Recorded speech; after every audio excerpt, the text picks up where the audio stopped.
ಹಿಂದೆ ಗಣಿ ರಾಜಕಾರಣ, ಅದಾದಮೇಲೆ ಬ್ಯಾನರ್ ರಾಜಕಾರಣ, ಈಗ ಬೆಂಕಿ ರಾಜಕಾರಣ. ಇದು ಬಳ್ಳಾರಿಯ ರಾಜಕಾರಣ.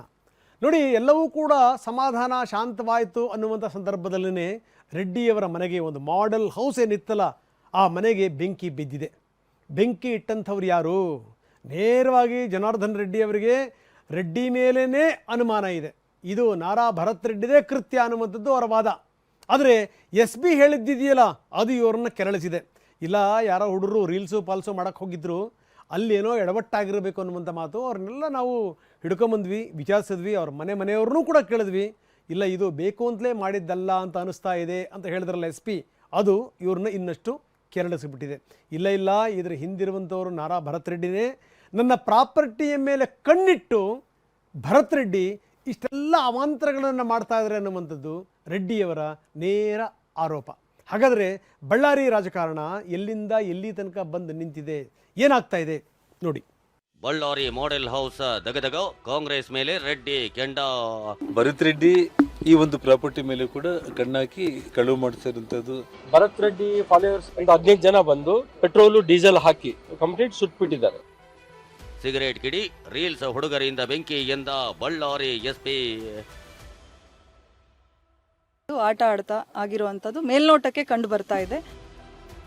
ಉದ್ದೇಶ ಪೂರ್ವಕವೋ ಆಕಸ್ಮಿಕವೋ ಬೆಂಕಿ ಇಟ್ಟಿದ್ದ ಯಾರೋ. ಜನವರಿ 1 ಬ್ಯಾನರ್ ಗಲಾಟೆ. ಜನವರಿ 23 ರೆಡ್ಡಿ ಮಾಡೆಲ್ ಹೌಸ್ಗೆ ಬೆಂಕಿ.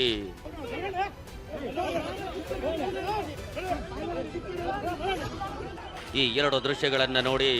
ಆವತ್ತು ಜನವರಿ 1 ಬಳ್ಳಾರಿಯ ಜನಾರ್ದನ್ ರೆಡ್ಡಿ ಮನೆ ಮುಂದೆ ಬ್ಯಾನರ್ ಗಲಾಟೆಯಾಗಿತ್ತು. ಈ ಗಲಾಟೆಯಲ್ಲಿ ಕಾಂಗ್ರೆಸ್ ಕಾರ್ಯಕರ್ತನ ಹೆಣವೋ ಉರುಳಿತ್ತು. ಈ ಘಟನೆ ಮಾಸುವ ಮುನ್ನವೇ ಮತ್ತೊಂದು ಘಟನೆಯಾಗಿದೆ.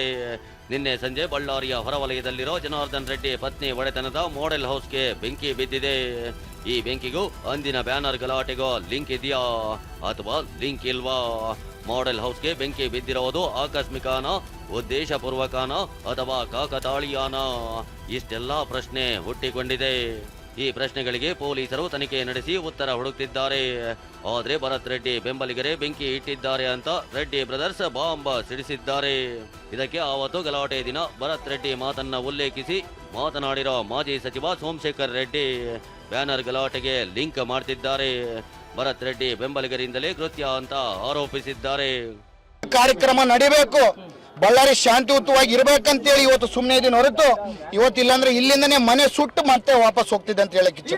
ನಾನೊಂದು ಬಾಯಿ ತಪ್ಪಿ ಒಂದು ಮಾತಂದ್ರೆ ಇಡೀ ಬಳ್ಳಾರಿನೇ ಭಸ್ಮ ಆಗುತ್ತೆ. ಇಂಥ ಕೆಲ್ಸಕ್ಕೆ ನಾವು ಕೈ ಹಾಕಬಾರ್ದು. ಫರ್ನಿಚರು, ಬೆಡ್ಗಳು ಎಲ್ಲದಕ್ಕೂ ಪೆಟ್ರೋಲು ಡೀಸೆಲ್ ಎಲ್ಲ ಹಾಕಿ ಸೋಫಾ ಸೆಟ್ಗಳು ಎಲ್ಲ ಕಂಪ್ಲೀಟ್ ಸುಟ್ಬಿಟ್ಟಿದ್ದಾರೆ. ಯಾರು ಮಾಡಿದ್ದಾರೆ ಇದನ್ನ? 100% ಈಗ ಭರತ್ ರೆಡ್ಡಿ ಫಾಲೋವರ್ಸ್ ಅವರು. ಈಗ ಆತ ಭಸ್ಮ ಮಾಡ್ತೀನಿ ಅಂತ ಹೇಳಿದ್ದಾನೆ. ಅಲ್ಲಿ ಬಂದು ಭಸ್ಮ ಮಾಡ್ಲಿಕ್ಕೆ ಆಗ್ಲಿಲ್ಲ ಆತನ ಕೈಯಲ್ಲಿ. ಇಲ್ಲಿ ಯಾರು ಇರಲ್ಲ ಅಂತ ಹೇಳಿ ಇಲ್ಲಿ ಬಂದು ಇಲ್ಲಿ ಭಸ್ಮ ಮಾಡಿಸಿದ್ದಾರೆ.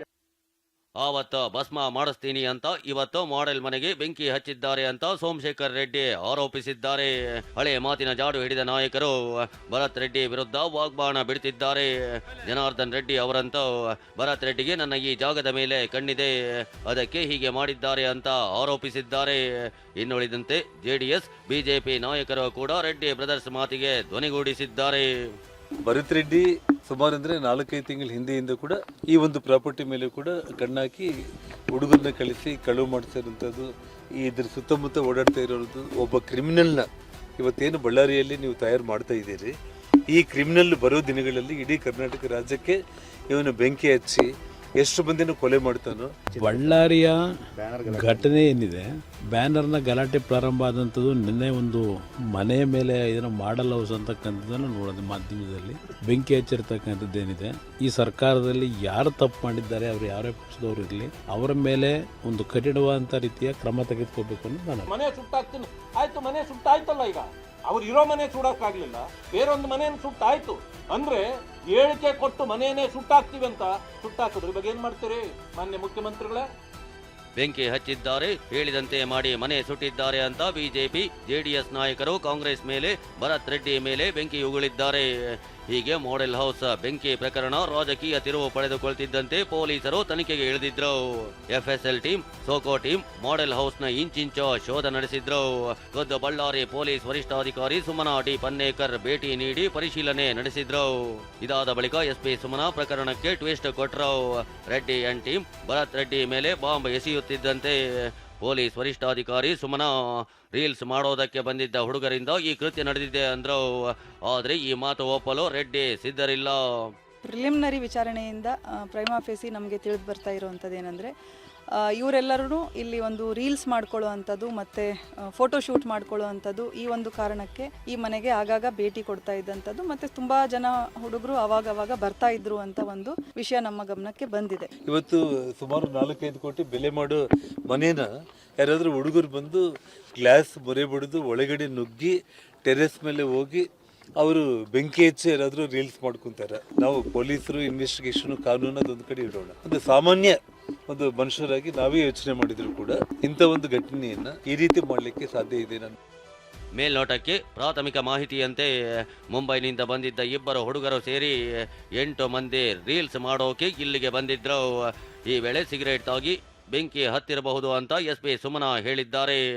ಈ ಮಾತಿಗೂ ರೆಡ್ಡಿ ತಿರುಗೇಟು ಕೊಟ್ಟಿದ್ದಾರೆ. ಕೆಲವೊಂದು ಬೆಂಕಿ ಪೊಟ್ಣಗಳು ಅಲ್ಲಿ ಎಲ್ಲ ಅಲ್ಲಲ್ಲೇ ಬಿದ್ದಿರೋ ಅಂಥದ್ದಿದೆ.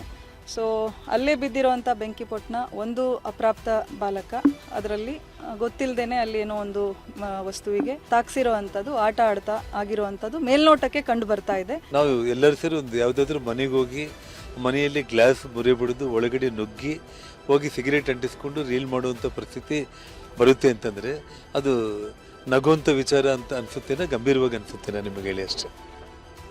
ಬಡಾವಣೆಯ ಇಂಜಿನಿಯರ್ ರಿಜ್ವಾನ್ ಮತ್ತು ಇಮ್ರಾನ್ ಅನ್ನೋರು ಕಾಂಗ್ರೆಸ್ ಕಾರ್ಯಕರ್ತರ ಮೇಲೆ ಅನುಮಾನ ಅಂತ ದೂರು ನೀಡಿದ್ದಾರೆ. ಆದರೆ ಆರೋಪಿಗಳಿಗೆ ಯಾವುದೇ ರಾಜಕೀಯ ಹಿನ್ನೆಲೆ ಇಲ್ಲ ಅಂತ ಬಳ್ಳಾರಿ SP ಹೇಳಿದ್ದಾರೆ. ಪೊಲೀಸರಿಂದ ಇದನ್ನೆಲ್ಲ ನಿರೀಕ್ಷೆ ಮಾಡೋಕ್ಕಾಗಲ್ಲ ಅಂತ ಜನಾರ್ದನ್ ರೆಡ್ಡಿ ಕೌಂಟರ್ ಕೊಟ್ಟಿದ್ದಾರೆ. ಯಾವುದು ಸೋಫಾರ್ ಏನೂ ಇಲ್ಲ. ಅವರ ಪೇರೆಂಟ್ಸದ್ದು ನಾವು ಬ್ಯಾಕ್ಗ್ರೌಂಡ್ನ ಅನಾಲಿಸಿಸ್ ಮಾಡಿದ್ದೇವೆ. ಯಾರೂ ಆ ಥರ ಗುರುತಿಸಿಕೊಂಡಂಥವ್ರು ಇಲ್ಲ. ಎಲ್ಲ ಹೆಚ್ಚು ಕಮ್ಮಿ ಆಟೋ ಡ್ರೈವರ್ಸು, ಈ ರಿಕ್ಷಾ ಇದ್ರದ್ದು ಗೂಡ್ಸ್ ಡ್ರೈವರು ಆ ಥರದ್ದು, ಆಮೇಲೆ ಕೂಲಿ ಕೆಲಸ ಮಾಡುವಂಥವ್ರು ಎಲ್ಲ ಇದ್ದಾರೆ. 8 ಜನರ ಈ ಪ್ರಕರಣಕ್ಕೆ ಸಂಬಂಧಪಟ್ಟಂತೆ 8 ಜನರು ಬಂಧನ ಆಗಿದೆ. ಯಾರು ಕೂಡ ರಾಜಕೀಯ ಬ್ಯಾಕ್ಗ್ರೌಂಡನ್ನು ಹೊಂದುವ. ನಾನು ಒಂದೇ ಒಂದು ವಿಷಯ ಹೇಳ್ತಾ ಇದ್ದೀನಿ, ಇವಾಗ ಕಂಪ್ಲೀಟ್ ಇವಾಗ ಹುಡುಗರು ರಾಜಕೀಯ ಹಿನ್ನೆಲೆ ಇಲ್ಲದೇ ಇರುವಂಥವ್ರು ಅನ್ನೋಂಥ ವಿಚಾರಕ್ಕೆ ನಾನು ಅದನ್ನು ಪೊಲೀಸರಿಂದ ನಾವು ನಿರೀಕ್ಷೆ ಮಾಡಲಿಕ್ಕೆ ಸಾಧ್ಯ ಇಲ್ಲ. ರೆಡ್ಡಿ ಬ್ರದರ್ಸ್ ಭರತ್ ರೆಡ್ಡಿ ಮೇಲೆ ಆರೋಪ ಮಾಡ್ತಿದ್ದಾರೆ. ಆದರೆ ಕಾಂಗ್ರೆಸ್ ನಾಯಕರು ತನಿಖೆಯಿಂದಷ್ಟೇ ಸತ್ಯ ಹೊರಬರಬೇಕಿದೆ ಅಂತಿದ್ದಾರೆ. ಅದನ್ನು ತನಿಖೆ ನಂತರ ಅದರ ಸತ್ಯಾಂಶ ಹೊರ ಬರುತ್ತೆ. ಯಾವುದೇ ಕಾರಣಕ್ಕೆ ಅಷ್ಟೇ ಪ್ರಬಲ ಇದ್ರೂ ಕೂಡ ತನಿಖೆಯಿಂದ ಹೊರ ಬರುತ್ತೆ.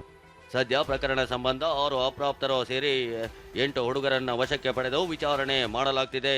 ತನಿಖೆಯಿಂದ ಬೆಂಕಿ ಇಟ್ಟಿದ್ಯಾರು ಅನ್ನೋದು ಗೊತ್ತಾಗಬೇಕಿದೆ. ವಿನಾಯಕ್, TV9 ಬಳ್ಳಾರಿ.